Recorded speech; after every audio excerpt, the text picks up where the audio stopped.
Welcome to the show. Thank you so much for having me.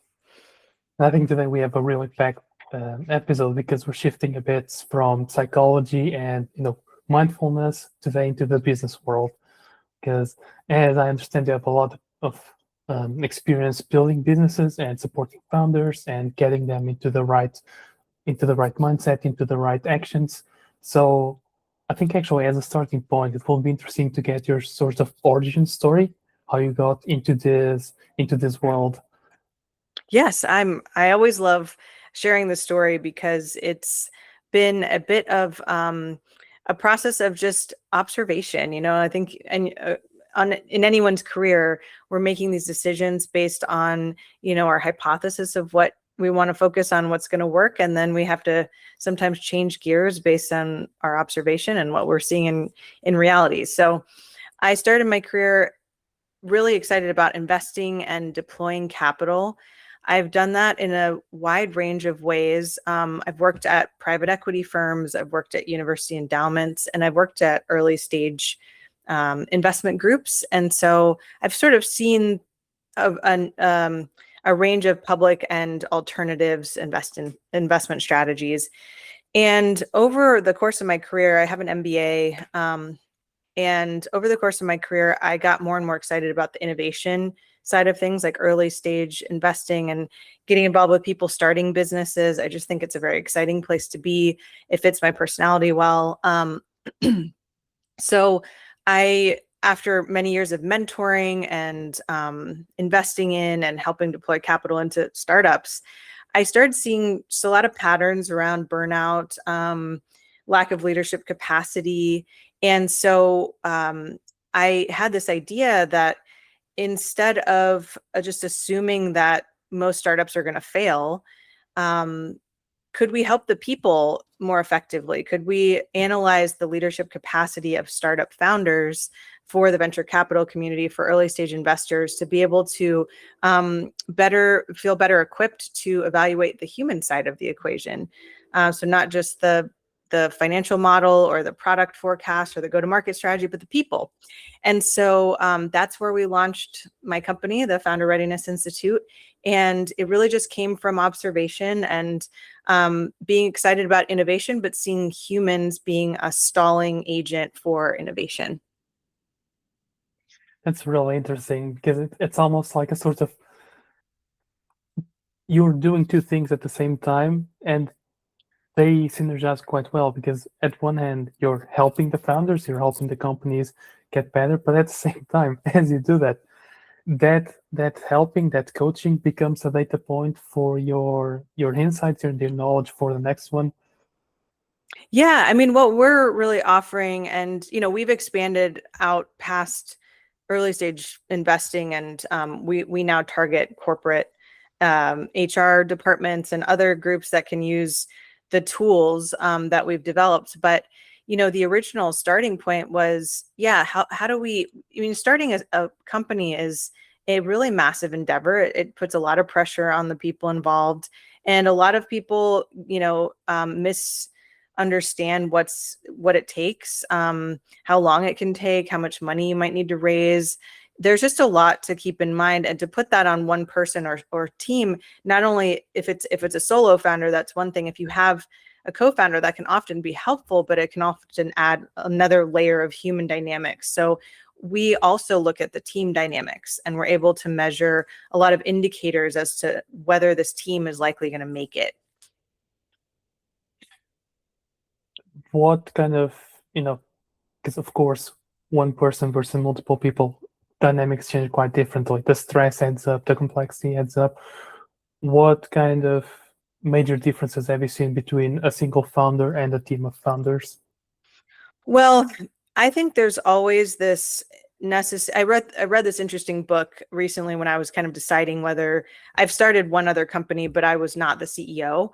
I was a co-founder, but not the CEO. And as I was deciding whether to do this or not, I read this interesting book that basically had a bunch of evaluation markers of whether you're a CEO or a COO. And it was just, Oh, And in reading that, you really realize that there are different skill sets involved with being a CEO and a COO. And very rarely does someone have both, the operator mentality and the visionary, the relational, the go-to-market mentality.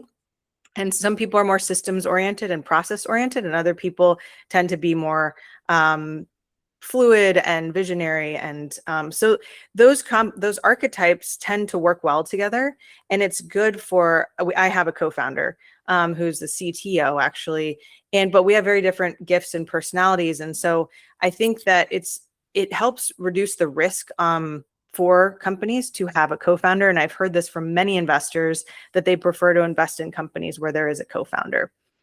And I can say more about that, but Yeah, please, because I'm in my mind, it's screaming single point of failure, having a single founder. yeah, I mean, well, when you think about, so what we're measuring is leadership capacity and readiness. And what that means is someone's ability to think, behave, and act under complexity and under pressure over time.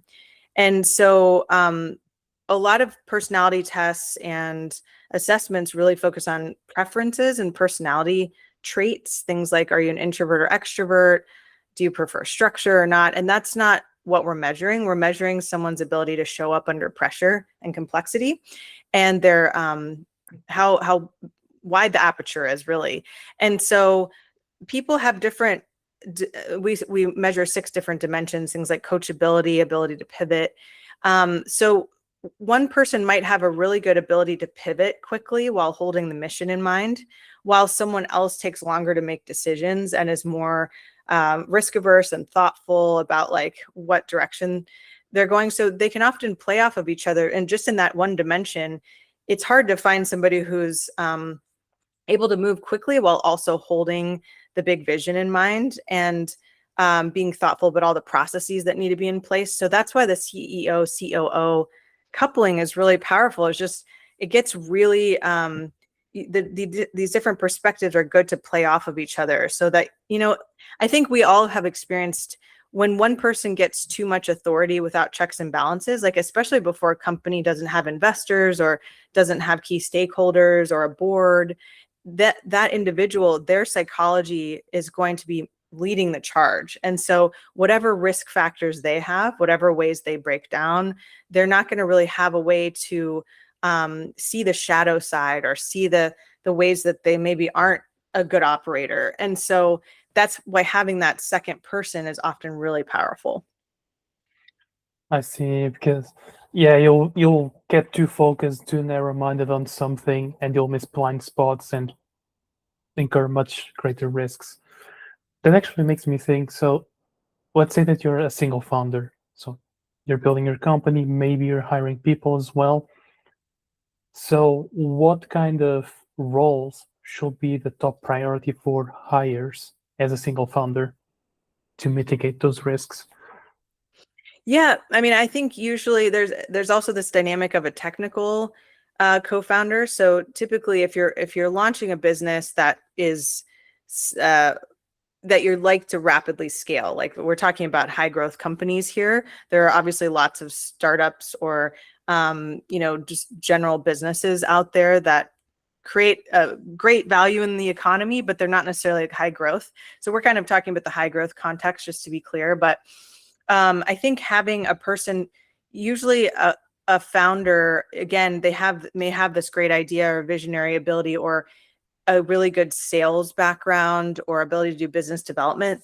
That is very valuable skill set, but typically a technical co-founder may not have that same kind of front-facing personality or skill set. So it's often good to have, and that's what we have in our company, is a technical co-founder who becomes the CTO and actually leads the product development, while the other founder can go off and lead sales and business development and marketing and things like that. So I think one of the key pieces for me, I think early, is having a technical co-founder, and then a COO is helpful, but that could come a little later. I think what you need in the very beginning is, especially, and this is being thrown up in the air with AI, but I think having a little bit of that technical support, product development support, and then potentially having some sales assistance.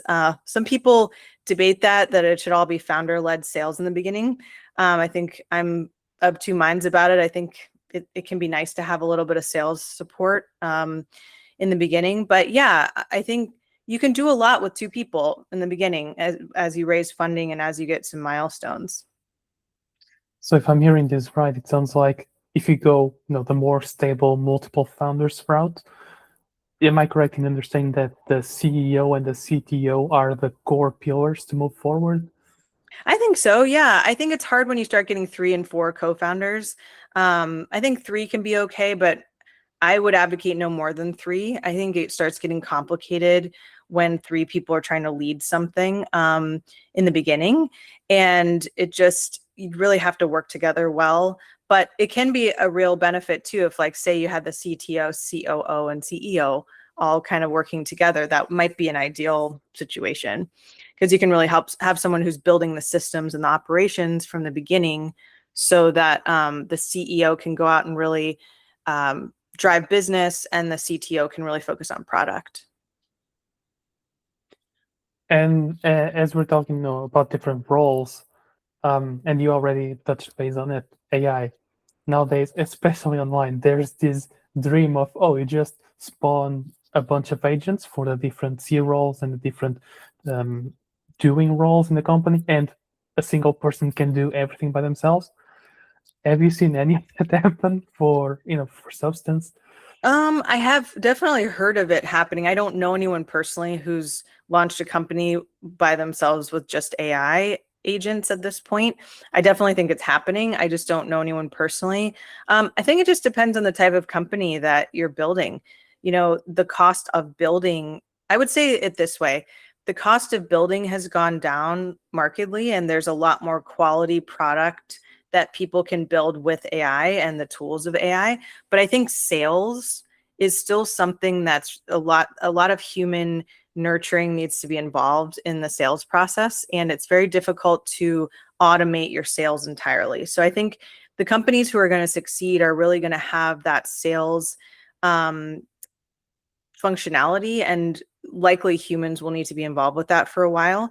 Getting people's attention with these like automated emails and cold calls is just not really, there's just, people are inundated with emails and outbound. So I think you really still have to know people to get your business going. You have to build those relationships and do business development and unlock critical partnerships in the beginning. And that, to me, if the founder can do that, then great, but it might be easier to have some sales support.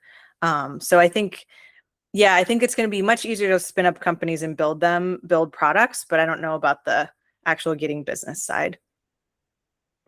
Right. It's almost like, in a way, you're spinning up a CTO in an agent form to build a product quickly, but that CEO role is still indispensable and really human driven.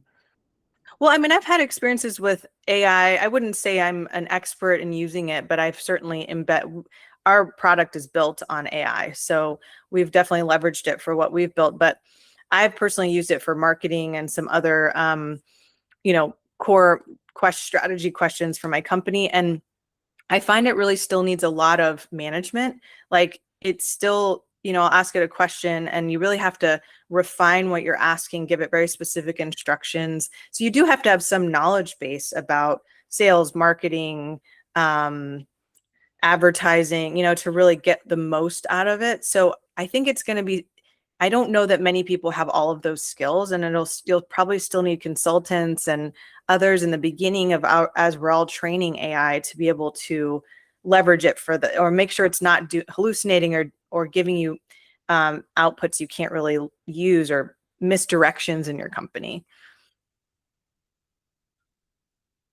So do not spend too much time on AI, because AI, it's quite good to hear your thoughts on humans still being very much in the loop and not being just press a button and AI goes to do everything. So if we now come back into the human world, what kind of, the most common strengths that you've seen in these founders? So either single founders or team founders, what are the most common strengths that founders need to have success?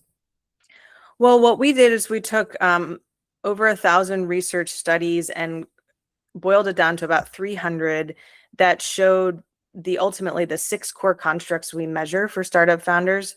And the research demonstrated that these are the 6 constructs that if startup founders have these at a high level, they're more likely to have successful business outcomes. And by that, we looked at follow-on investment, exits, things like that. So we looked at which of these constructs were most positively correlated with positive startup outcomes. So that's the basis of our assessment capability.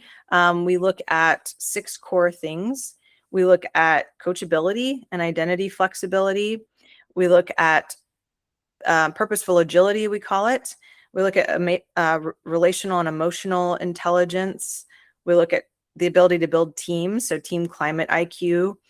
We look at strategic complexity. And then we have one more that it's blanking at the moment, but we have these because of what I said. The research showed they were the most directionally aligned with positive startup outcomes.